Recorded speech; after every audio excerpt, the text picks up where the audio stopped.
Bonjour à tous et bienvenue dans ce nouveau webinaire. Nous avons le plaisir de vous accueillir aujourd'hui pour vous donner les clés d'un projet de voix du client réussi. Et aujourd'hui, j'aurai le plaisir de vous donner ces clés en compagnie de Arnaud Alezan d'Eurogroupe. Bonjour à tous, ravi d'être là et de co-animer cette séance avec Aurore et toute l'équipe de MyFeedback. Merci de ta présence et je suis ravie de partager aussi ce moment avec toi et impatiente de délivrer le contenu qu'on a préparé pour notre audience. Avant de commencer, je vais laisser Marine, qui a préparé aussi ce webinaire, nous donner quelques tips pour le bon déroulé de ce webinaire. Oui, merci Aurore. Bonjour à tous déjà et bienvenue. Je vous donne juste quelques petits conseils rapides pour ce webinaire qui va durer donc 1 heure. On va garder 10 minutes de questions à la fin du webinaire, à la fin de la présentation pour répondre à vos questions. Donc, n'hésitez pas surtout à nous poser beaucoup de questions sur le chat et on y répondra donc tout à l'heure. Pour ma part, je vous partagerai tous les contenus que Aurore et Arnaud vont vous présenter aujourd'hui par email, ainsi qu'une petite enquête de satisfaction pour savoir si ça vous a plu. Je vous dis à tout à l'heure et bon webinaire à tous. Super, merci beaucoup Marine. Arnaud, je vais te laisser partager la présentation et donc aujourd'hui, nous allons vous partager les meilleures pratiques pour réussir votre projet de la voix du client et faire en sorte que votre client soit enfin placé au centre de votre entreprise. Donc, pour commencer, on va Arnaud, est-ce que tu veux dire quelques mots sur peut-être Eurogroupe Information, nous présenter un petit peu votre activité? Oui, très bien, Marine. Donc moi, je suis consultant chez Eurogroupe Consulting. Eurogroupe Consulting est une des grandes entreprises de conseil en transformation. On a un claim qui est la transformation positive. On aide vraiment nos clients à aborder tous ces sujets. Et pour ce qui me concerne, moi, je suis spécialisé dans l'expérience client et la culture du client. Mon rôle, c'est d'aider les clients à mettre leurs clients au centre. Pour de vrai, pour tirer plein de bénéfices dont on va parler aujourd'hui au sein de ce webinaire. Et je travaille notamment depuis 5 ans avec une méthodologie qui s'appelle le Customer Orientation Score, dont je vais parler également aujourd'hui et qui nous permet d'avoir un regard, je pense, très précis et d'aider au mieux nos clients sur ces sujets-là. Super, merci beaucoup. Moi, pour ma part, donc, je suis Aurore Beunier, cofondatrice de MyFeedback, éditeur du logiciel MyFeedback qui permet aux entreprises de collecter la voix du client sur tous les points de contact et d'activer ce feedback pour créer de la valeur directe et ROI. Donc, moi, aujourd'hui, je vais plutôt avoir un rôle pour vous donner des tips très pratico-pratiques et je pense que ça va être un webinaire très riche qui va allier la méthodologie, les bonnes pratiques et ces choses très pratiques et fonctionnelles qu'on va pouvoir vous délivrer aujourd'hui. Du coup, pour commencer, qu'est-ce que la voix du client? La voix du client, ça va être ce processus qui va vous permettre de collecter cette voix du client tout au long du parcours client. On va le voir en détail, l'importance de couvrir l'intégralité du parcours pour vous permettre de percevoir les améliorations produits à apporter ou à faire au niveau de vos services ou de façon générale au niveau de l'expérience client. On va voir que c'est pas seulement un sujet d'amélioration organisationnelle et managériale, mais c'est aussi clairement un sujet business puisque on va vous donner aujourd'hui les conseils pour aller chercher du ROI à travers cette démarche de voix du client. Alors, aujourd'hui, les questions qu'on va aborder, on commencera par faire un petit point dans les entreprises, partager notre point de vue de là où on en est en termes de voix du client. Est-ce qu'on a des programmes qui transforment vraiment la culture, l'orientation client, qui permettent d'aller chercher justement ce ROI? Non, on fera un petit point et ensuite on partagera avec vous des clés, une vingtaine qu'on a identifiées et qui vont vous permettre justement sur chacun des éléments de la chaîne de valeur de la voix du client de trouver des solutions aux problématiques de transformation associée. Alors, notre propos est à la fois très spécifique et très générique. On a vocation à ce que cela concerne et que ça puisse intéresser des entreprises de tout secteur d'activité. Et c'est le cas. On travaille, nous, à la fois avec des clients du B2B, du B2C. Et le propos aussi, c'est de parler de cela pour l'ensemble des services de l'entreprise. On ne va pas avoir un propos uniquement pour les champions de la voix du client dans les entreprises, mais au contraire, comment ces champions de la voix du client dans les entreprises peuvent vraiment diffuser les meilleures pratiques à l'ensemble de l'entreprise, justement pour transformer et aller chercher ce ROI que l'on recherche. Alors, d'abord, Aurore, justement, voix du client, où est-ce qu'on en est? Alors, où est-ce qu'on en est déjà sur la collecte? Puisque la première étape d'un projet de voix du client, c'est aller chercher ce feedback client à travers des outils de collecte. Ce qu'on observe aujourd'hui, c'est que les technologies qu'on propose arrivent plutôt à maturité et sont de mieux en mieux déployées chez les clients que nous accompagnons, que vous accompagnez. Cependant, il y a un vrai sujet sur la nature des indicateurs à collecter. On connaît tous le NPS, qui est le score phare de la voix du client et qui va permettre d'avoir ce niveau de recommandation qui est un peu le Graal, que ce soit pour les directions, mais aussi pour les équipes terrain. Mais cependant, il y a toujours un travail d'acculturation à faire autour de ces éléments-là et se poser les bonnes questions, du coup, dès sa stratégie de collecte. Quels sont les indicateurs? Sur quelle étape je déploie? Quel format de mon dispositif? Est-ce que je fais plutôt de l'email, du site web, de l'app? Tout ça, c'est des questions qui se posent encore aujourd'hui. Alors, sur la partie analyse et diffusion de l'information, on va dire que les entreprises, de notre point de vue, ont plutôt une bonne maturité. La question, en revanche, que l'on voit souvent, c'est cette question qui est nos analyses. Est-ce qu'elles préfigurent vraiment? Est-ce qu'elles facilitent l'action? Ou est-ce qu'on est encore dans une logique d'analyse analytique qui sert, on va dire, l'exercice, mais qui a du mal derrière à permettre et à faciliter l'action que l'on recherche tous? D'un point de vue appropriation, alors c'est là que ça devient vraiment compliqué pour les entreprises. Comment je fais pour embarquer l'ensemble des collaborateurs au sein de ce projet? Parce que souvent, ce qu'on voit, c'est qu'on va avoir des départements études qui deviennent des départements expérience client au sein des entreprises. Et ça change tout. Parce que du coup, le résultat des enquêtes, ça va plus seulement être à destination des réflexions stratégiques pour le COMEX, mais ça va devenir des vrais indicateurs opérationnels pour l'ensemble de l'entreprise, du conseiller, du responsable de magasin jusqu'au manager et à la direction. Donc, comment je vais faire pour faire en sorte que ce projet soit approprié par l'ensemble de mes collaborateurs et embarquer tout le monde dans cette stratégie centrée sur la voix du client. Là, aujourd'hui, c'est un sujet qui est en cours de maturation. Nous, on le voit au quotidien. C'est des questions que se pose l'intégralité de nos utilisateurs. Et aujourd'hui, on va du coup vous donner quelques clés pour répondre à ces différents enjeux. Dernier point de cette chaîne de valeur, c'est l'action. Et là, notre regard, c'est, on va dire qu'on est moyen. On pourrait aller beaucoup plus. On pourrait aller beaucoup plus loin. On pourrait faire en sorte que la voix du client soit beaucoup plus présente dans les décisions, dans la définition des produits, dans la définition des services, dans l'évolution effectivement des parcours. On peut dire, on n'a pas l'impression, en travaillant avec nos clients, que la voix est systématiquement utilisée pour faire évoluer et pour nourrir l'ensemble de ces décisions. Comment on peut aller un cran plus loin? Comment on arrive à transformer cela? Alors, voilà nous le constat que l'on dresse, mais qu'est-ce qui explique ce constat? Il y a plusieurs façons il y a plusieurs raisons qui expliquent ce constat-là, et le travail que l'on fait depuis 5 ans avec le diagnostic Customer Orientation Score nous a permis, en passant du temps avec les équipes, d'identifier les raisons les freins pour faire en sorte effectivement que cette voix du client transforme. Le premier point, c'est celui de l'appétence et de la croyance des collaborateurs. Vraiment, ça, c'est des commentaires que l'on a entendus lors de nos diagnostics COS et voix du client, nos immersions sur le terrain.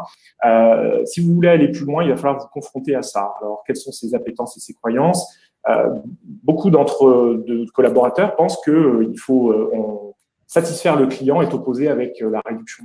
Voilà. On ne peut pas satisfaire le client et coûter cher et réduire les coûts. C'est pas possible. D'autres collaborateurs pensent que satisfaire le client n'est pas forcément synonyme de performance, ce à quoi ils n'ont pas totalement tort dans le point de la recherche académique, c'est-à-dire il y a des conditions qui permettent effectivement de créer de la performance, d'autres, ce n'est pas totalement le cas.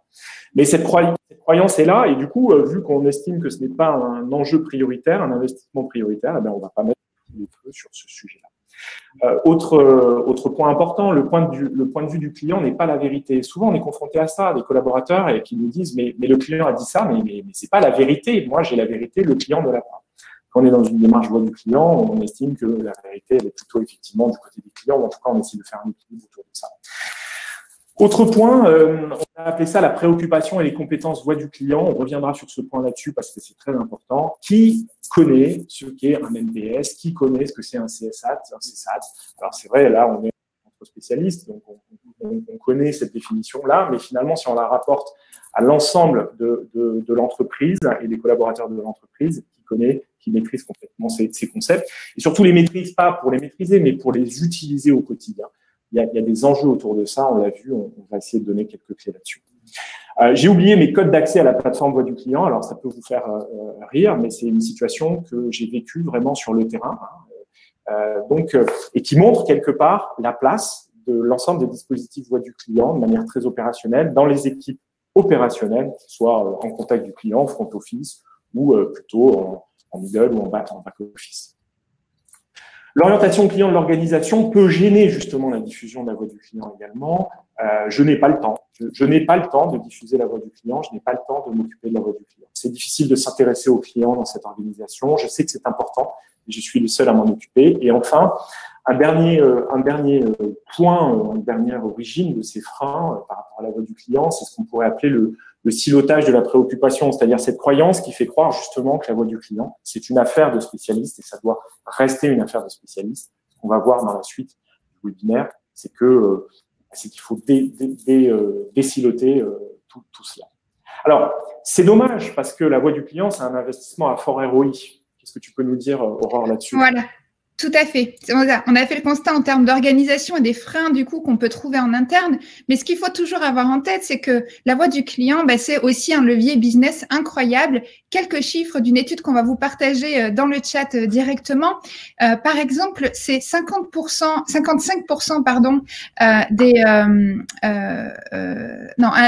le taux de rétention sur les clients peut être augmenté de 55% lorsqu'on met en place un dispositif de voix du client. Ça s'explique concrètement parce que ces informations de voix du client, vous allez pouvoir les réactiver dans vos outils CRM et alimenter des départements commerciaux, des départements de relations clients. Donc, ça s'explique par des actions directes, on va le voir tout à l'heure, mais ça s'explique aussi par des améliorations à moyen terme qui vont du coup permettre de générer du repeat business parce que l'expérience en sera que meilleure. Ensuite, une diminution des coûts de service client de 24%. Là aussi, clairement, ce qui est important de noter, c'est la baisse des sollicitations sur le service client lorsqu'on met en place un dispositif de voix du client. Pourquoi? Parce que quand on est en phase de voix du client avec un projet qui est mature, on va avoir une meilleure maîtrise des irritants, on va avoir mis en place des actions pour limiter ces irritants et de fait diminuer le nombre d'appels sur le service client. Et enfin, une dernière statistique et pas des moindres sur l'engagement des collaborateurs. Vous le savez, l'engagement des collaborateurs, c'est la puissance de l'entreprise. C'est ce qui va permettre d'aller aussi, bien entendu, chercher de la croissance. Et ce qu'on observe aujourd'hui avec cette étude, c'est que l'augmentation de cet engagement est de 37% avec un dispositif de voix du client. Donc, ça veut dire que dans ce type de projet voix du client, ça nécessite la mise en place d'outils qui vont vous permettre de déployer simplement, automatiquement, cette voix du client auprès de l'ensemble de vos collaborateurs pour en faire un outil quotidien et plus seulement un indicateur qui sera uniquement destiné à un COMEX. C'est l'objectif, en tout cas, des clés qu'on va vous donner aujourd'hui. Alors, c'est les résultats d'une étude, mais que dit la recherche académique sur ces points-là? La recherche académique, si on devait se fonder sur elle, elle dit qu'il faut vraiment s'intéresser à la voix du client, à la culture client, et que c'est source de performance. Et alors, c'est pas un point sur la recherche académique, mais il y a de nombreuses études, et notamment des méta-analyses qui mettent en évidence tous les leviers de performance qu'Aurore vient de donner. Si je parle moi, je travaille depuis 5 ans avec une méthodologie qui s'appelle le Customer Orientation Score. C'est un modèle qui a été développé par des enseignants-chercheurs de Grenoble École de Management et qui permet d'évaluer la culture client de l'organisation, l'orientation client d'une organisation. Que met en évidence ce modèle? Il met en évidence que la connexion client, donc la voix du client, c'est vraiment un des piliers clés pour construire la culture client de votre organisation. Cette culture client, je parlais des méta-analyses, c'est synonyme de performance. C'est synonyme de performance en termes de rentabilité, c'est synonyme de performance, Aurore vient de l'évoquer dans le cadre de l'étude Aberdeen, en termes d'engagement des collaborateurs, c'est de la performance en termes de réduction des coûts. C'est assez intéressant parce que souvent avec nos clients, on dit intéressez-vous à la voix du client, intéressez-vous à la culture client, ça va être un des leviers d'optimisation de votre structure de coût.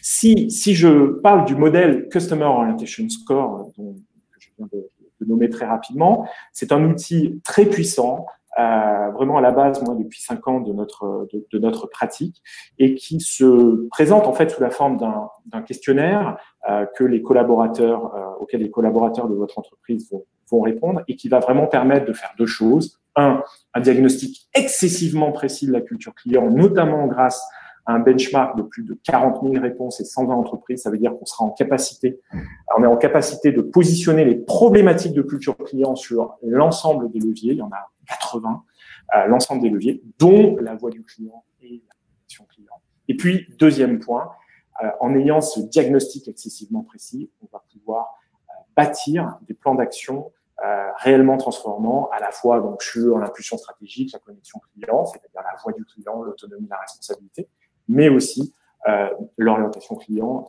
des collaborateurs. Alors, cette introduction étant faite, donc on a tous intérêt à travailler sur la voix du client. Quelles sont les bonnes pratiques que l'on veut partager avec vous pour faire encore, on rappelle, l'objectif, c'est avoir une voix du client qui transforme.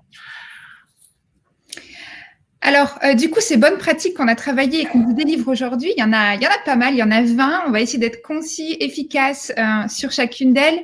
Et vous pourrez nous poser vos questions à la fin de ce webinaire. N'hésitez pas, on y répondra sur le temps imparti. Donc, la première bonne pratique et le premier pilier, ça va être la collecte. C'est identifier vos parcours et les moments de vérité. Donc, ça, c'est la base. C'est être en capacité de dérouler votre parcours client, de identifier les étapes claires de votre parcours client et sur celui-ci, mettre en place les différentes étapes de mesure que vous souhaitez déployer. Par exemple, ici, vous avez un parcours type de e-commerçant qui inclut différentes étapes, le pré-achat, donc la visite sur le site et la mise en panier, par exemple. Sur cette première étape, ce qui est aujourd'hui très intéressant de commencer à travailler, c'est sur les abandons de panier. Comprendre pourquoi, au moment du passage à l'achat, cela ne se fait pas. Donc, on a aujourd'hui les technologies pour déclencher en temps réel le questionnaire. On vous parlera un peu plus en détail après du déclenchement. Ensuite, sur une étape d'achat, vous allez pouvoir travailler sur la confirmation de commande ou encore l'annulation de commande pour comprendre un peu plus les irritants à cette étape. La livraison, bien entendu, identifier la qualité de la livraison. Souvent, en plus, sur ce secteur d'activité, on travaille avec des prestataires qu'on va avoir besoin aussi d'évaluer, pas seulement sur la performance, mais aussi sur la qualité perçue par le client. Le service relation client, qui est aujourd'hui quelque chose d'assez standard sur lequel nous travaillons, qui va vous permettre de comprendre le niveau de relation et la qualité de la relation client est perçue par le client délivré par votre service.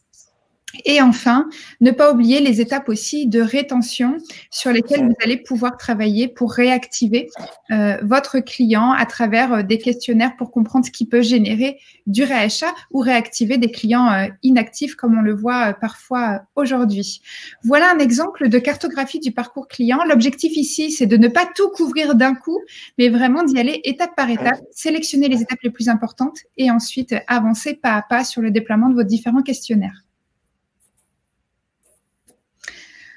Ensuite, le deuxième conseil va être de construire un questionnaire ultra personnalisé. Donc ça, c'est quelque chose qui nous tient particulièrement à cœur chez MyFeedback parce que nous vous permettons aujourd'hui d'avoir une technologie qui vous permet d'adresser des questionnaires qui sont efficaces, qui vont générer un taux de feedback important. Et c'est ça que vous allez rechercher, c'est générer un maximum de feedback. Donc, pour ça, nous mettons à votre disposition une technologie qui va vous permettre d'offrir des questionnaires ultra personnalisés en fonction du client qui est interrogé, mais aussi en fonction du contexte. Pour vous donner un ordre d'idée aujourd'hui, les questionnaires MyFeedback, c'est en moyenne 60% de taux de réponse. Donc, des taux vraiment importants et satisfaisants pour nos utilisateurs. J'en profite pour partager avec vous trois chiffres sur la performance des questionnaires est issue d'une étude que nous avons menée sur plusieurs années sur l'activité de notre plateforme. La première chose et le premier conseil, c'est faites court. Donc 6 questions maximum. 6 questions, c'est le nombre de questions optimal pour aller chercher le meilleur taux de feedback. Donc faites court. Grâce à cette technologie de personnalisation, vous allez pouvoir adapter de façon dynamique les questions posées et arriver à ce chiffre cible de 6 questions. La deuxième chose, c'est 17%, c'est l'augmentation que vous pouvez espérer si vous placez votre question NPS ou CSAT dès la première question. Donc ça nous va bien parce que souvent le NPS ou le CSAT, c'est l'indicateur phare que vous avez besoin d'aller chercher pour construire ensuite vos dashboards de voix du client. Et donc, à savoir que lorsque c'est la question qui est placée en première position, elle est plutôt très engageante et elle va permettre de maximiser là aussi le taux de réponse. Et la dernière chose, c'est 13%, c'est l'augmentation aussi que vous pouvez espérer sur votre taux de feedback en intégrant de la personnalisation. Et donc, sur la slide d'après, on va vous montrer le principe. L'objectif, en fait, c'est que vous puissiez utiliser l'ensemble des données que vous possédez déjà au sein de votre CRM ou de votre base marketing. Par exemple, des données contextuelles comme le conseiller qui a pris l'appel, le motif de l'appel ou encore des informations relatives au client. Bien sûr, dans le cadre correct de la RGPD, vous allez pouvoir utiliser ces informations pour contextualiser la question, apporter du contexte et la rendre beaucoup plus engageante. On voit ici un exemple. Comment évalueriez-vous les conseils que vous avez reçus de la part de Vincent? Ça, clairement, c'est une question qui va vous permettre de contextualiser les choses, rendre le questionnaire plus engageant et maximiser le taux de réponse. Donc, voilà un tips sur la personnalisation du questionnaire qui fait aujourd'hui partie des bonnes pratiques pour faire la différence. Troisième bonne pratique. Autre conseil, du coup, établir un scénario de déclenchement dynamique. Un autre levier vraiment important en termes de maximisation du taux de réponse, ça va être de déclencher le questionnaire à chaud au meilleur moment après l'interaction entre votre marque et le client. Donc, l'objectif, c'est de couvrir l'intégralité du parcours en déclenchant des questionnaires le plus à chaud possible après chaque étape. Ici, je vous donne un exemple. Par exemple, suite à une visite sur votre site web, une personne va commencer à mettre des éléments au panier ou va commencer une étape de souscription en ligne ou de devis en ligne. Eh bien, quand la personne va quitter cette étape, l'objectif est de l'interroger de suite sur le même canal. C'est très important de rester sur le même canal. Et de déclencher du coup une pop-in qui va lui demander pourquoi elle quitte sans terminer sa démarche initiale d'achat ou de souscription en ligne. Et du coup, dans ce questionnaire, vous allez pouvoir afficher une question de type « Pourquoi vous nous quittez déjà ?» et aller chercher les raisons de l'abandon du type « J'ai eu un problème au niveau du paiement ou au niveau du login ou je n'ai pas l'ensemble des informations nécessaires pour aller jusqu'au bout de cette démarche. » Donc, le déclenchement à chaud va vous permettre du coup après cette collecte de réponses, de réengager de suite le client dans sa finalisation d'achat ou de souscription en ligne à travers des actions post-feedback que nous allons voir tout à l'heure, mais également à travers l'enrichissement du coup de vos bases marketing et CRM avec ces informations qui vont être à forte valeur business. Merci Aurore. Pour compléter ce panorama sur la partie collecte, deux derniers conseils, deux dernières bonnes pratiques qui nous tiennent à cœur. Le premier point, c'est évidemment faire remonter des verbatim clients. On va le voir tout à l'heure dans les logiques d'appropriation et d'action. C'est excessivement important d'avoir des éléments de voix du client qui soient les plus concrets possibles. Et n'oubliez pas d'interroger vos clients inactifs ou l'ensemble de vos clients. Alors, pourquoi? Parce qu'effectivement, en termes de biais, si on est simplement sur un segment, on n'a pas forcément l'ensemble de la vue et la perception sur le parcours client s'il s'agit d'évaluer l'expérience vécue par les clients. Donc, c'est important d'essayer de mobiliser au maximum la base client et la base prospect pour avoir le maximum de retours. J'ajoute un dernier point. On voit encore beaucoup d'entreprises qui ont des centaines de milliers de clients et finalement quelques milliers de retours clients dans l'année. On se dit mince. On n'utilise pas l'ensemble du potentiel. Il ne faut pas hésiter à ouvrir les vannes de la remontée client, notamment par des dispositifs à chaud, à tiède, tels que ceux que l'on parle effectivement aujourd'hui. Alors, continuons sur l'analyse et la diffusion de la voix du client. Et la première bonne pratique qu'on veut partager avec vous, c'est évaluer le satisfaction model. Alors, vous allez me dire, mais c'est quoi le satisfaction model derrière ce mot en anglais, qu'est-ce qu'il y a derrière. Le satisfaction model, c'est simplement de pouvoir avoir des enquêtes qui permettent d'avoir une perception globale d'un parcours et des perceptions détaillées. Donc, si on met ça sur l'histoire de la satisfaction, c'est-à-dire une satisfaction globale, une satisfaction détaillée, pour pouvoir ensuite jouer de manière statistique entre la satisfaction globale et la satisfaction détaillée, pour essayer d'identifier quels sont les éléments du parcours qui contribuent le plus à la perception du client, qui donc sont le plus contributeurs à la performance. Donc, c'est un point d'analyse très important que l'on peut embarquer dans des dispositifs à tiède ou à chaud, dans des petits dispositifs, et qui vont vraiment beaucoup vous aider derrière au moment de la mise en place, de la définition des plans d'action et surtout de la priorisation de vos moyens. Du coup, une fois que ce travail de modèle est fait, ce qui va être important, du coup, c'est d'en déduire les indicateurs qui vont vous permettre de piloter votre activité. Ce qui est important, c'est de faire le travail en amont et de se dire quels sont les indicateurs relatifs à mon entreprise. Nous, ce qu'on voit par expérience, c'est que les indicateurs sont très différents, très divers. Ce qui est important, c'est de ne pas uniquement se satisfaire d'indicateurs, je vais dire standards, uniquement le NPS par exemple, parce que ce n'est pas suffisant pour mettre en place des plans d'action et je vais dire faire des modifications très opérationnelles sur le parcours. Donc ça, c'est un point important. Vraiment, posez-vous, mettez en place les indicateurs qui sont propres à votre entreprise. Et puis, même si la première version vous semble peut-être pas aboutie, c'est pas grave, c'est un début. Les choses évolueront. Plus vous avancerez et meilleurs seront les indicateurs pour piloter votre activité. Le point suivant, c'est adapter le contenu des dashboards. Donc, une fois que ces indicateurs sont posés, principaux, il va falloir réfléchir aux destinataires des reportings et à leurs besoins. Donc, ce qu'on vous recommande, c'est de faire rentrer les parties prenantes, les conseillers, les responsables d'agences ou de boutiques et également les managers. Et c'est de mettre en place des ateliers qui vont vous permettre de comprendre ces besoins de terrain. Moi, en tant que manager, j'ai besoin de tel indicateur et tel indicateur pour piloter mon activité et de faire ce travail avec les différentes mailles de l'entreprise. Voilà, pas envisager vos reportings de la même façon pour l'ensemble des destinataires parce que vos collaborateurs, bien entendu, ont des priorités et des objectifs différents. Ensuite, autre point, une fois que vous avez mis ça en place, le projet n'est pas fini. Le projet Voix du client, c'est un projet qui évolue constamment, qui va évoluer avec les nouvelles priorités de l'entreprise, les nouveaux objectifs. Donc, ce qui va être très important, c'est de toujours challenger et de s'assurer régulièrement, à fréquence régulière, de la justesse des indicateurs que vous avez mis en place, mais également de la justesse des informations que vous possédez sur vos clients, puisque plus le business va avancer, plus vous allez posséder peut-être des nouvelles données de contexte dans vos bases CRM ou dans vos bases marketing qui vont vous permettre là aussi de faire évoluer vos indicateurs finaux. Par exemple, une nouvelle gamme de produits qui sort, un nouveau contrat qui est mis à disposition des clients, une nouvelle équipe de service client qui est créée. Tous ces éléments-là, toute cette modification d'organisation et des offres que vous allez créer vont faire évoluer aussi votre projet de voix du client. Ils vont permettre de donner beaucoup plus de puissance et d'être en parfaite adéquation avec votre business. Donc, ne pas sous-estimer du coup l'évolutivité du projet voix du client. Dernier conseil sur cette partie analyse et diffusion, c'est de croiser la rentabilité et la perception client.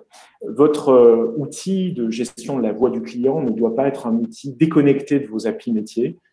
Ils doivent être connectés le maximum possible avec vos outils métiers, un CRM ou d'autres ERP, pour pouvoir lier directement, client par client, des données de perception client, c'est-à-dire les indicateurs, et des données de rentabilité client, de rentabilité ou de valeur client. Ce point peut paraître anecdotique, mais il est absolument crucial dans la capacité que le programme ou les initiatives auront d'intéresser l'ensemble des parties prenantes de l'entreprise et donc d'assurer du succès, de l'appropriation et de la mise en action.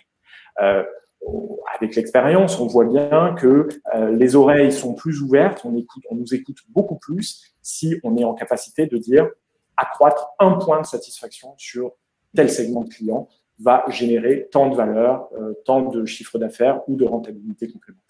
Donc, assurer ce croisement de la rentabilité des perceptions clients, notamment dans vos tableaux de bord, est absolument indispensable et il faut dépenser de l'énergie là-dessus. Alors voilà, sur l'aspect collecte, analyse et diffusion, on va parler maintenant de l'appropriation. Et vous vous souvenez, hein, sur l'appropriation, en termes de maturité, c'est peut-être là que les choses pêchent le plus. Alors, quelques bonnes pratiques. La première, c'est d'identifier et de mobiliser des ambassadeurs. On voit bien qu'on n'est pas tous égaux par rapport à ce sujet de voix du client, et ce n'est pas qu'une question de métier, c'est une question d'appétence. Hein. L'orientation client individuelle, l'orientation voix du client individuel joue là-dessus.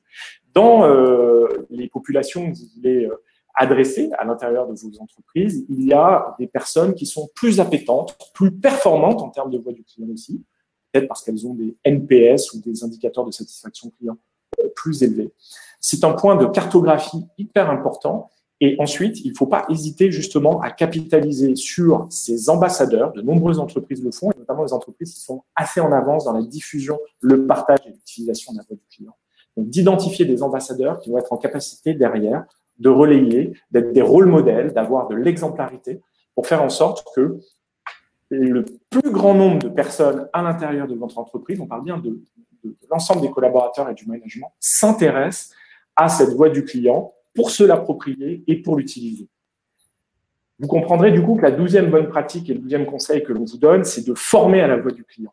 Il y a beaucoup de formations à la relation client, il y a beaucoup de formations à l'expérience client. Il y a finalement beaucoup moins de formations autour de la voix du client pour comprendre ce que c'est. Qu'est-ce que ça veut dire un NPS égale -2? Moi, souvent, en diagnostic, on est confronté à des personnes qui nous disent « mais ça veut dire quoi NPS égale -2 » C'est bien ou c'est pas bien? Qu'est-ce qu'il faut que je fasse?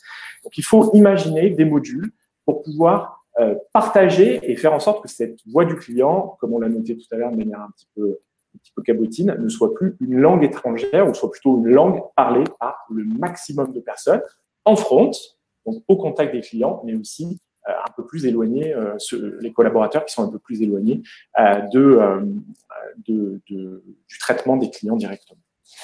Autre conseil également dans l'appropriation, c'est de partager positivement, et le point important, c'est positivement la voix du client.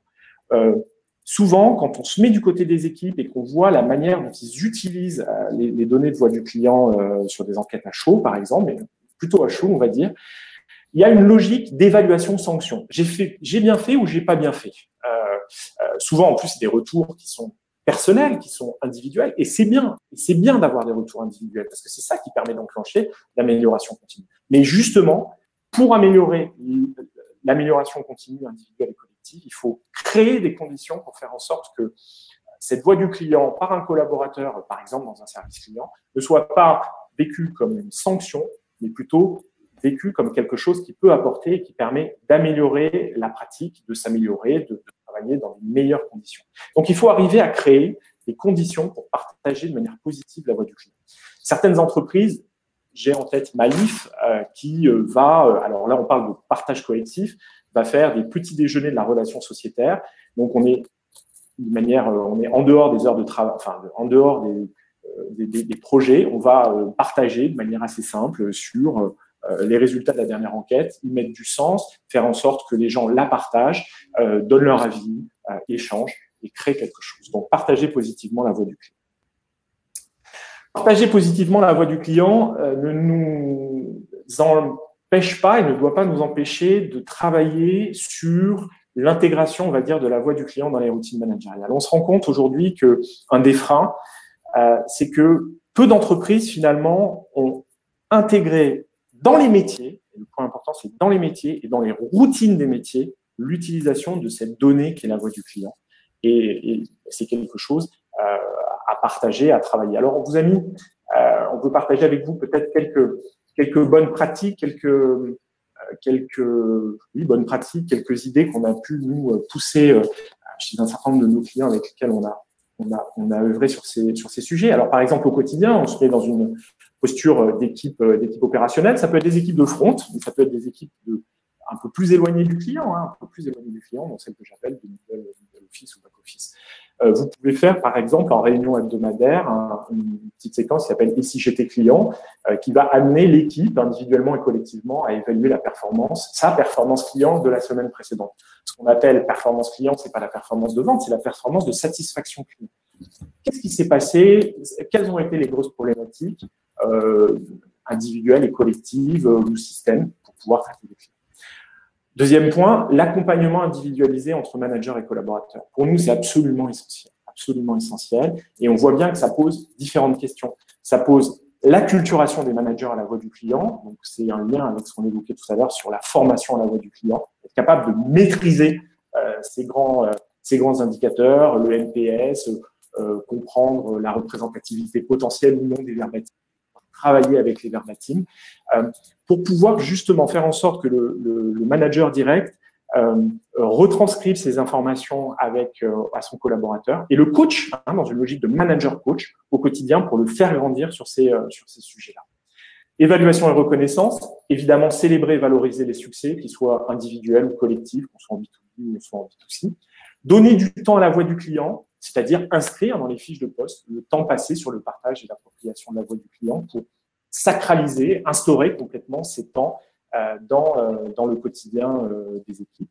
Et enfin, développement des compétences, de bonnes pratiques qui sont liées vraiment à la manière dont on va faire des temps forts, tous les retours d'études clients, on va dire plutôt à froid, et faire en sorte que ce soit des temps, quelles que soient les équipes, que ce soit des équipes projet ou que ce soit des équipes opérationnelles en front ou en middle ou en back, pour pouvoir prendre ces éléments et avancer et activer une logique d'amélioration continue. On en parlera un peu plus tard. Dernier point que qu'on voulait partager avec vous sur ce travail d'appropriation de la voix du client, c'est une bonne pratique qu'on est en train de travailler avec un acteur du transport public aujourd'hui. On l'a appelé « gamifier l'appropriation de la voix du client ». Alors, qu'est-ce qu'il y a derrière ce mot un peu marketing, vous allez dire c'est un petit peu marketing, gamifier l'appropriation de la voix du client, qu'est-ce qu'on a voulu mettre derrière? Le cas est le suivant. Vous avez un challenge, et beaucoup d'entreprises ont des challenges satisfaction client ou expérience client, c'est-à-dire vous avez des équipes opérationnelles et on va, au bout d'un an, identifier l'équipe qui est la plus performante en termes de NPS ou de satisfaction.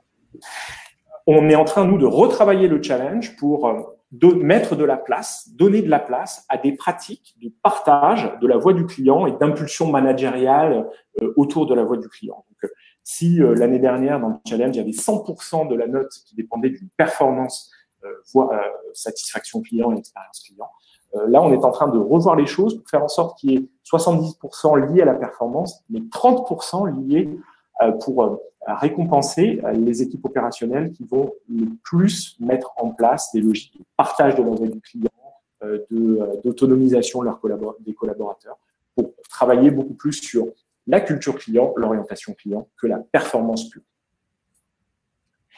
Voilà, on espère avoir été assez complet sur cette logique appropriation. On pourra en parler derrière. C'est un vrai levier d'amélioration dans une entreprise. Il y a plein de questions, Arnaud. On en parlera tout à l'heure à la fin dans la séance de questions-réponses. C'est vrai que ce sujet appropriation, il est clé. Il est passionnant. Je pense que c'est un des points les plus difficiles sur la mise en place des projets et voilà, les idées, les bonnes pratiques que tu donnes sont précieuses. Maintenant, moi, je vais vous parler de choses un peu plus concrètes. On va parler action, on va parler comment activer. Merci, Aurore. Comment activer ce feedback dans son écosystème ou dans son business quotidien. Donc, c'est ce que je vais vous détailler un petit peu ici. Donc, l'objectif, en fait, c'est que votre feedback client, une fois que vous l'avez collecté de la meilleure des manières, puisse aller enrichir votre écosystème logiciel pour alimenter vos équipes terrain avec. Donc, quand je pense écosystème logiciel, je parle du CRM, de l'outil de relation client, de l'outil marketing, de vos outils de BI. L'objectif, c'est que toute cette voix du client soit recentralisée dans vos outils métiers déjà existants pour que ce soit centralisé et redispatché aux équipes qui ont déjà bien pris en main ces différents outils de votre écosystème.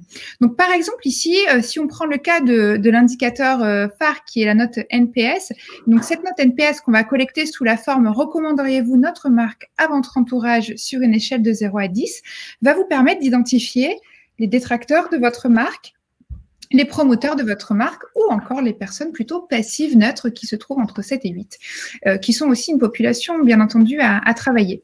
Donc, cette note NPS, vous allez pouvoir la réintégrer dans votre écosystème logiciel, dans votre CRM. Donc, en l'occurrence, MyFeedback, nous, on a développé toute une stratégie de connecteurs natifs inclus dans notre offre qui vont vous permettre de connecter la solution directement avec vos outils CRM. Et ensuite, cette note NPS, du coup, vous allez pouvoir l'activer en la combinant avec d'autres informations business. Par exemple, vous allez pouvoir, à travers ces outils, identifier de suite les clients réguliers qui sont tout d'un coup détracteurs et de fait dégager des actions concrètes terrain sur cette population-là. Et donc là, on peut parler d'actions marketing automatiques avec votre solution marketing, donc des emails, des SMS, mais vous pouvez aussi engager des opérations de recontact par votre service client pour rattraper ces clients avant qu'ils ne churnent, ou encore travailler des populations de promoteurs en les intégrant dans des programmes de parrainage ou les neutres pour les transformer du coup plutôt en ambassadeurs et en promoteurs de la marque. Donc ça, c'est le principe général. Et donc, sur des choses un peu plus avancées, vous allez pouvoir utiliser cette note NPS pour alimenter aussi vos personas marketing. Donc, si c'est des choses que vous avez d'ores et déjà structurées, c'est parfait. N'oubliez pas d'intégrer cette voix du client aussi dans la qualification de vos personas marketing. Par exemple, ici, un exemple, à travers un questionnaire, vous allez pouvoir collecter cette note de satisfaction de recommandation NPS. Ensuite, aller chercher des informations un peu plus détaillées au sein de votre questionnaire sur les habitudes d'achat. Si votre système d'information actuel ne vous le permet pas, demandez, posez la question à vos clients et allez chercher la fréquence d'achat tous les 3 mois ou une fois par an. Et ensuite, aller chercher des informations liées aux intérêts de votre client. Par exemple, ici, pour la déco, vous êtes plutôt à l'affût des nouvelles tendances ou adepte du do-it-yourself. Et en fait, ce qui va être intéressant avec les questionnaires MyFeedback, ça va être de combiner ces différentes informations relatives à la satisfaction, aux habitudes d'achat ou aux intérêts pour que vous puissiez alimenter directement vos personas marketing dynamiquement, en temps réel. Donc ça se fait de façon automatique, sans intervention manuelle. C'est très puissant puisque derrière ce persona, vous allez pouvoir l'activer pour en générer du business à plusieurs niveaux. Et donc, c'est là que l'intégration avec votre écosystème logiciel est très important pour que vous puissiez générer plusieurs leviers de business. Par exemple, sur la fréquence d'achat, à la validation du panier, vous pouvez proposer des produits complémentaires pour atteindre un panier moyen qui est déjà connu, qui serait de 150 €. Ça, c'est la première chose. Ensuite, en utilisant votre note NPS et la fréquence, vous pouvez décider d'engager les promoteurs dans des programmes de parrainage et puis les récompenser lorsqu'ils vous permettent de faire de l'acquisition de nouveaux clients. Ensuite, en utilisant là aussi des intérêts, par exemple les préférences, vous allez pouvoir personnaliser avec des solutions, je pense à Caméléon ou à Betesti, vous allez pouvoir personnaliser dynamiquement le contenu de votre site web et les offres proposées en fonction des intérêts que vous aurez détectés par les questionnaires. Ou encore, lorsque la personne vous a fait part du canal préféré d'interaction qu'elle souhaitait avec vous, du coup, privilégiez plutôt ce canal, par exemple le canal SMS, pour communiquer avec elle et lui adresser des offres privilégiées ou réaliser la mesure aussi principalement sur ce canal. Donc, toutes ces informations-là, du coup, pour résumer, cette voix du client, vous n'allez pas seulement l'envisager à des fins managériales et organisationnelles pour piloter votre expérience client et vos équipes, mais il faut aussi l'envisager comme un levier de business direct, en réalimentant cette information dans votre écosystème logiciel et en trouvant des axes d'activation marketing et commercial en temps réel que vous allez pouvoir déclencher. Oui, alors ça va dépendre des secteurs d'activité, mais on rencontre pas mal d'entreprises qui ont encore des difficultés à mettre en place cette boucle très directe, très opérationnelle. Parce qu'il y a des leviers d'anonymat sur les questionnaires, potentiellement, si les questionnaires sont anonymisés, parce que c'est peut-être pas les personnes spécifiques qui vont relancer les clients pour aller chercher ces opportunités business. Et là, on a un levier de ROI excessivement prégnant et à court terme à aller chercher. Et important parce que, comme tu le disais tout à l'heure, la justification d'un programme de VOC chez nos entreprises clientes, c'est aussi cette notion de ROI, c'est comment je vais générer du business additionnel ou en tout cas avoir un retour sur investissement de l'investissement que je fais dans ma plateforme et dans l'accompagnement. Donc ça, c'est clé et c'est pas à mettre en place après. Je dirais que nous, ce qu'on voit plutôt chez nos utilisateurs, c'est qu'on a vraiment une concordance entre les sujets organisationnels où on va plutôt travailler sur les reporting et ces sujets ROI direct où on va dès le début faire une intégration dans l'écosystème en place. Moi, vu de ma lorgnette, ce qui est intéressant dans ce qu'on évoque, c'est qu'on arrive à mixer des approches à la fois très care, c'est-à-dire très évaluation de l'expérience client, amélioration de la satisfaction et de l'expérience client, amélioration des parcours, des leviers très business, CRM, upsell, cross-sell, pardon pour les anglicismes, fidélisation au sens des programmes de fidélité. Et on peut arriver de manière très concrète à capter les deux ROI. Alors justement, le lien avec la 17e bonne pratique, mais celle-là, normalement, vous la connaissez, normalement, elle est active dans beaucoup d'entreprises, c'est d'activer les feedbacks, non pas le feedback, mais les feedbacks de manière un petit peu plus analytique, dans une logique de progrès continu et d'amélioration des parcours clients et d'expérience client, du parcours de souscription, d'achat ou d'autres typologies de parcours. La problématique qu'on a beaucoup dans les entreprises, c'est, j'ai envie de dire, la bande passante associée à ces comités clients, hein, c'est le fameux comité client mis en place, l'aura que le comité client et l'impact, le pouvoir que le comité client et d'autres comités pourront avoir sur la marge de l'entreprise, sur la stratégie de l'entreprise. On va en parler tout à l'heure en activant une autre bonne pratique. Et c'est un point très important. Autre point, autre bonne pratique qu'on voulait partager avec vous, c'est mettre la voix du client dans les projets. Ce n'est pas encore totalement fait, ou on va dire, ce n'est pas encore fait de manière totalement optimisée. Avec des outils voix du client, vous avez la possibilité de créer des communautés clients, vous avez la possibilité de partager au fil de l'eau d'un projet, et même si ce projet n'est pas un projet marketing, entre guillemets, mais qui a un impact potentiellement sur l'expérience du client, sur un produit client de manière indirecte, il ne faut pas hésiter à utiliser les plateformes pour créer des communautés et compagnonner pendant la durée du projet avec ses clients pour partager les bonnes pratiques, pour les interroger, pour collecter leurs besoins, leurs attentes. C'est un point clé et on trouve que dans les entreprises, on pourrait aller encore un peu plus loin en termes de maturité sur ces sujets-là. Enfin, dernière pratique qu'on voulait partager avec vous et qui nous semble absolument clé, justement pour activer une voix du client qui transforme, c'est la mobilisation des CODIR, la mobilisation des COMEX sur ce sujet-là. Et je voulais partager avec vous quelques retours d'expérience qu'on a pu accumuler justement depuis 5 ans en travaillant de manière quotidienne sur des diagnostics de culture client avec le Customer Orientation Score, sur de l'accompagnement des COMEX et de l'ensemble des équipes pour voir où sont les freins, comment les partager. Alors, sur ce sujet, on veut partager avec vous, on va dire, trois axes qui nous semblent importants, 3 axes d'action. Il y en a probablement d'autres. De toute manière, c'est du travail à faire au quotidien, ça s'enrichit de manière quotidienne. Le premier axe, le premier enjeu, c'est la sensibilisation. On pourrait parler de sensibilisation ou d'acculturation, faire en sorte que nos CODIR et nos COMEX deviennent aussi, j'ai envie de dire, passionnés par la problématique de la voix du client, de l'orientation client, que ce que peuvent être, que nous, c'est-à-dire nous, praticiens de la voix du client et de la culture.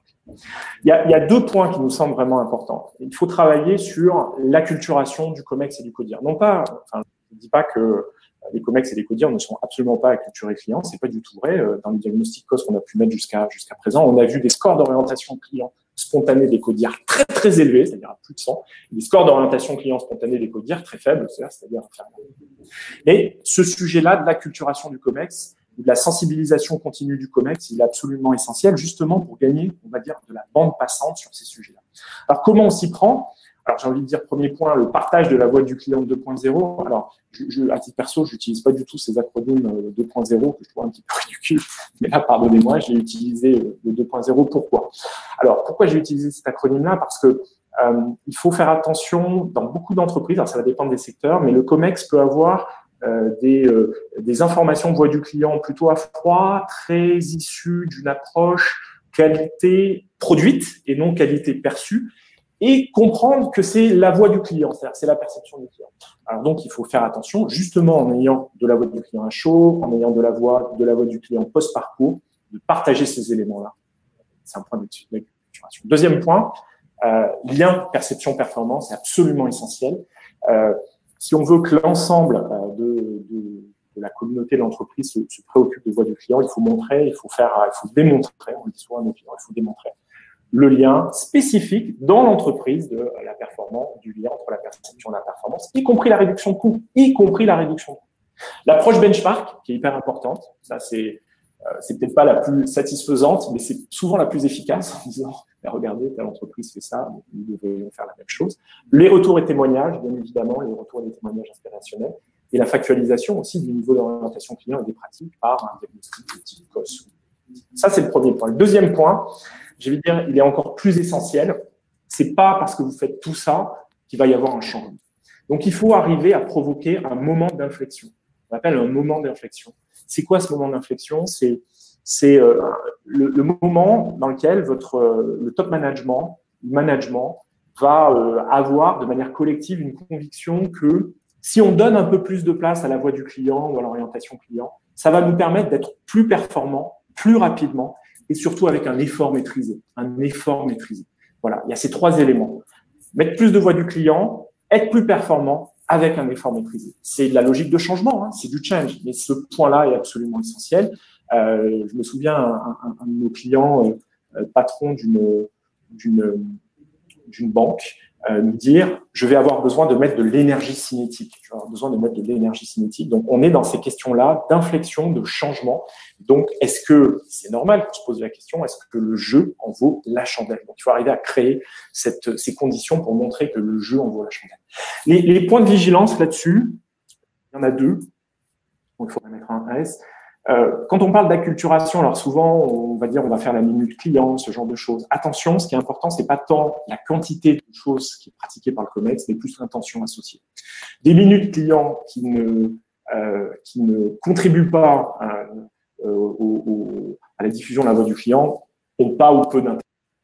Deuxième point de vigilance, attention aux confrontations de croyances et des valeurs. On est souvent, nous, excessivement pousseurs parce qu'on est passionné par la voix du client. On a en face de nous des gens qui peuvent avoir d'autres croyances et d'autres valeurs. Il faut arriver à se comprendre. Deuxième point, l'action. C'est absolument important. Dans la mise en action, il faut intégrer une ambition d'amélioration et un plan d'action de l'expérience client dans le plan stratégique de l'entreprise. Il faut le décliner avec des objectifs d'amélioration précis par parcours client. Il faut mettre des objectifs d'amélioration du NPS. Ça veut dire qu'il faut avoir une belle cartographie du NPS. Il faut avoir, et de vos parcours, pardon. Il faut avoir des objectifs de ce type-là. Et dernier point, si vous pouvez le faire résonner avec la raison d'être de l'entreprise, c'est quand même beaucoup plus puissant, notamment si la raison d'être de l'entreprise est un vecteur très puissant dans vos entreprises. Point de vigilance sur ce sujet. Attention au syndrome, le client, c'est une priorité parmi 10. Souvent, malheureusement, ça ne marche pas. Ce n'est pas suffisamment puissant pour donner de la bande passante et du temps à ces questions-là.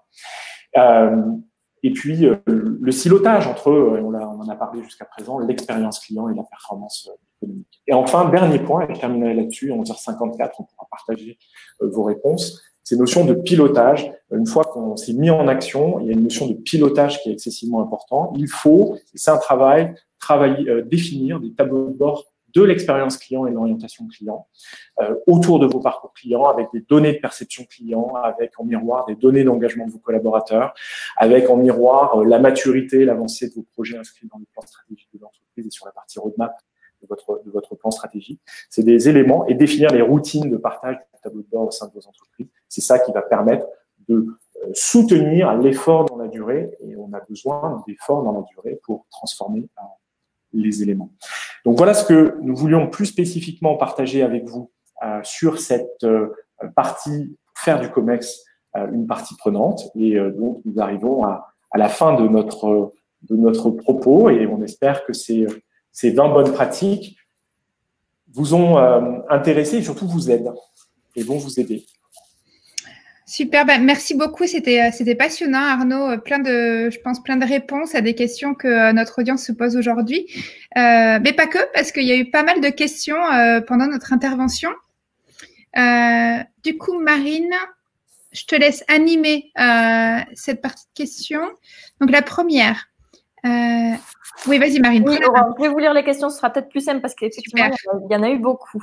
Alors, la première question de Léa qui portait vraiment sur le début, sur où en est-on aujourd'hui dans la voie du client. La voici. Est-ce parce que l'appropriation voie du client est mauvaise que l'action reste limitée? Non, mais ça veut dire qu'on peut aller plus loin et qu'on peut faire mieux. Et faire mieux, ça veut dire plus impactant, et faire mieux, ça veut dire aussi avec moindre effort. Moindre effort. Très bien, merci Arnaud. On a eu ensuite une question, je pense, qui va vous concerner sûrement tous les deux, de la part de Philippe. Pouvez-vous donner un exemple d'indicateur propre à l'entreprise?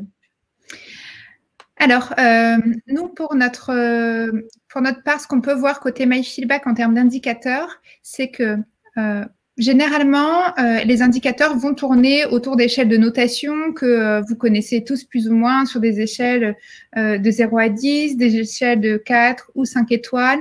C'est des choses assez redondantes qu'on voit, le score NPS, le score CSAT, le score CES, Customer Effort Score. Tout ça, ça devient des scores disponibles un peu sur étagère.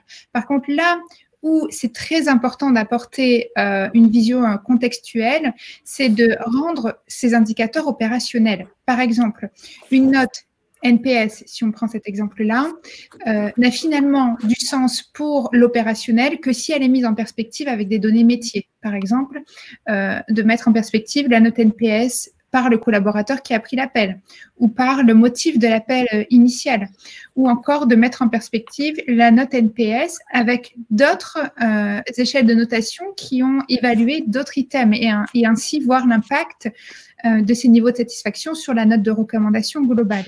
Donc, c'est plus ces questions-là qu'il faut se poser. C'est pas tant sur les échelles de collecte, mais quels indicateurs je veux mettre en place pour rendre les choses opérationnelles dans ma prise de décision quotidienne.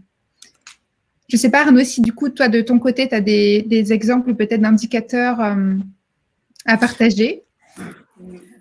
Non, après, on peut, enfin, sur la partie des indicateurs propres à l'entreprise, il y a aussi une démarche demain, peut-être aujourd'hui, certaines entreprises le font, c'est de définir quels sont les critères de l'expérience client qui sont hyper importants pour moi. Et donc, aller valider auprès du client si ces critères sont actifs ou pas. Il peut y avoir. Et donc là, on personnalise complètement. En fait, finalement, on utilise des questionnaires pour aller valider auprès des clients si notre intention d'expérience client est validée ou pas. Voilà. Ça peut être aussi une façon de faire. Oui, d'avoir ce travail du coup en 2 étapes, oui, pour se rassurer et s'assurer du bon déploiement ensuite. Super, merci. Je passe à une peut-être dernière question qu'on va pouvoir traiter de Laviette qui nous demande comment impliquer les acteurs de l'entreprise qui ne sont pas au contact direct des clients, comment mesurer leur implication ou plutôt comment vérifier qu'ils ont intégré cet aspect. Donc, pas mal de questions en une. Ouais, très bonne, enfin, vraie bonne question. Une question que se posent beaucoup d'entreprises aujourd'hui dans tous les secteurs d'activité. C'est comprendre que finalement, quel que soit le métier, quelle que soit la position du métier dans la chaîne de valeur, ça va avoir un impact sur l'expérience client. Ça, c'est clair, même du back-office. On le voit, même des fonctions support, le travail autour de la réglementation dans des secteurs qui sont fortement contraints par la réglementation a un impact fort sur l'expérience client. Donc, la question, c'est de se dire comment j'amène les informations qui me permettent de faire évoluer les choses. On pourrait passer beaucoup de temps à comparer des expériences entre des banques en ligne. On verrait qu'ils jouent vraiment avec la réglementation. Ils appliquent la réglementation, mais c'est une question d'interprétation. Donc, il faut arriver à les sensibiliser là-dessus. Vous avez des méthodes, vous avez c'est de la pensée design, c'est de la pensée, se mettre dans les chaussures du client. C'est notre point 18 de bonne pratique, c'est de mettre la voix du client dans les projets. Ça, c'est un point qui est hyper important. Donc, les sensibiliser sur le fait que quoi qu'ils fassent, ça va avoir un impact sur l'expérience client. Leur donner les bons indicateurs, les mettre en contact des clients assez régulièrement. Et ce qui est intéressant, c'est qu'on va se rendre compte que dans les équipes, il n'y a pas de dans les équipes back-office, vous avez aussi des gens qui sont très, très orientés clients. Et quelque part, qui n'attendent qu'un seul moment, c'est de pouvoir exprimer aussi leur orientation client et leur amour de ces problématiques-là. Donc ça, c'est un point important. Et ensuite, il faut factualiser la situation. Pour factualiser la situation, on peut faire un diagnostic cost. Ça permet effectivement de comprendre aussi le niveau de culture, le niveau de facilité que ces équipes vont avoir à travailler avec la voix du client et l'orientation client, et mettre ensuite derrière tout un protocole d'action. Ce qui est sûr, c'est que il faut mettre de la bande passante, il faut mettre de l'énergie cinétique ensuite sur la transformation. Et donc, ça nécessite que les managers soient à la manœuvre, que les managers soient pousseurs, que le top management soutienne. Ça, c'est clair. Aurore, tu veux peut-être rajouter quelques mots sur cette question-là? Non, écoute, je partage. Arnaud l'a très bien fait. On peut peut-être répondre très, très rapidement aux quelques questions qui ont été posées. Oui. Je vois une question de Nadia très fonctionnelle sur MyFeedback. Est-ce que MyFeedback est une solution du coup full web ou on-premise? MyFeedback, c'est une solution SaaS, donc full web, ouverte, avec des connecteurs natifs, avec des CRM qui peuvent être SaaS aussi, mais aussi on-premise. Toutes les capacités de connexion aujourd'hui vont être disponibles pour permettre cette connexion dans l'écosystème logiciel. Peut-être une question pour toi, Arnaud, sur qui dans l'entreprise doit porter ce projet customer-centric? Pas une personne, plusieurs, on va dire. Voilà, je vais faire une petite pirouette. S'il y en a plusieurs, c'est mieux. Le point, c'est pas tant qui porte, le point, c'est comment on le porte. On parle des moments d'inflexion. Évidemment qu'il faut un sponsor, évidemment, il faut qu'il y ait un sponsor le plus haut possible. Il faut qu'il y ait un sponsor qui soit très proche des équipes opérationnelles techniques qui portent le projet, opérationnelles qui vont porter opérationnellement le projet et la bonne voie. Il faut qu'il y ait une alchimie pour justement utiliser l'opportunité et la bande passante qu'il va y avoir pour mettre un peu plus de gaz sur la voie du client et un peu plus mais il faut voilà, dans l'idéal. Après, il y a différentes façons de le faire. Et tout dépend aussi de l'ambition qu'on se fixe. Ce n'est pas grave aussi à un moment de se donner une ambition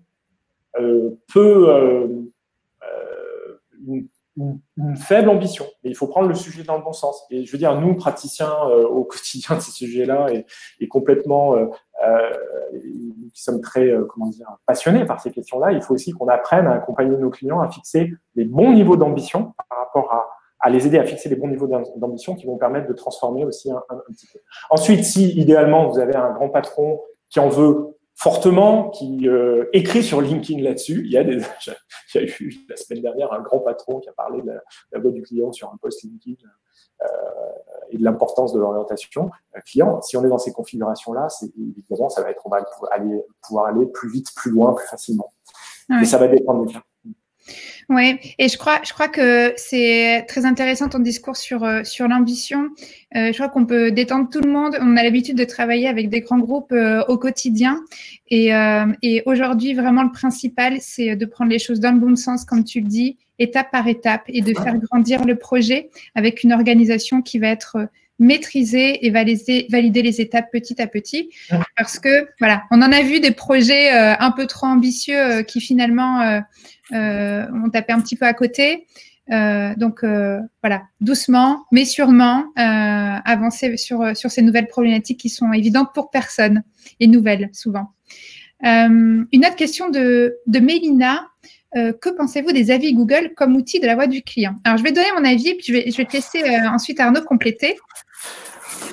Nous, clairement, aujourd'hui, on envisage les avis Google ou des plateformes d'avis comme une vraie complémentarité par rapport à la voix du client qui va être aller chercher directement après chaque étape.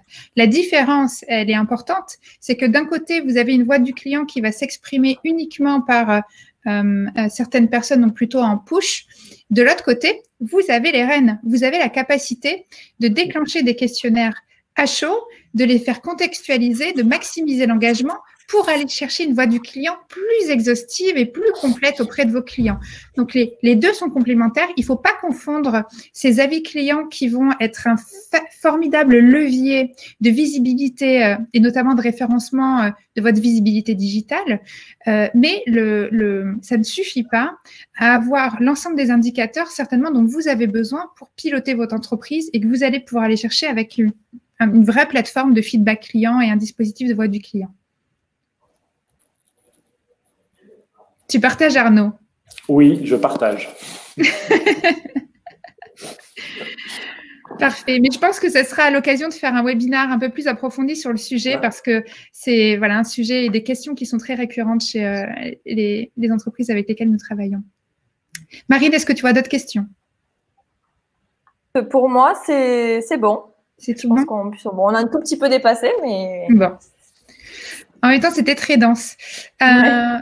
Pour notre part, du coup, côté MyFeedback, n'hésitez pas à vous connecter sur notre site et à demander une démonstration pour voir l'outil plus en détail. Ce sera l'occasion qu'on vous montre très concrètement à quoi peut ressembler un questionnaire intelligent sur votre parcours, à quoi peut ressembler les reportings et les dashboards relatifs à un projet sur lequel nous aurions le plaisir d'échanger. Donc, n'hésitez pas de vous rendre sur notre site. Et puis, voilà, merci Arnaud pour ça. Je te laisse peut-être, Arnaud, donner les coordonnées de Regroupe Information pour la suite du contact. Oui, alors nous sommes aussi à votre disposition pour partager sur le contenu qu'on vient d'évoquer, si vous voulez en savoir plus, aller au-delà. Alors initialement, on avait 24 bonnes pratiques, on aurait pu en faire 30, on avait 24, on en a enlevé 4, en disant sinon on n'allait pas rester dans le temps. Donc il y a d'autres choses qu'on a envie de partager avec vous, n'hésitez pas à nous contacter, on le fera bien volontiers, si vous voulez en savoir plus aussi sur la méthodologie COS et les projets qu'on a pu mener, à la fois de diagnostic, d'accompagnement, de mise en action, donc à la fois sur ces problématiques de culture, de voix du client, d'expérience client. Voilà. Bon, merci, moi j'étais ravie. Merci Aurore. Moi aussi Arnaud, j'étais ravie. C'était un super moment, autant sur la préparation que sur cet échange. J'espère que notre audience a apprécié. En tout cas, tous les messages vont en ce sens. Merci. Voilà, donc c'est parfait. Merci à tous pour votre écoute. Vous allez recevoir le replay et les documents associés. Et puis du coup, à très bientôt pour un nouveau webinaire. Et n'hésitez pas à nous contacter pour engager ces projets de voix du client. Nous saurons répondre à vos besoins. Donc à très bientôt. Et puis bonne journée Arnaud. À bientôt. Au revoir Aurore, au revoir Marine. Au revoir à tous.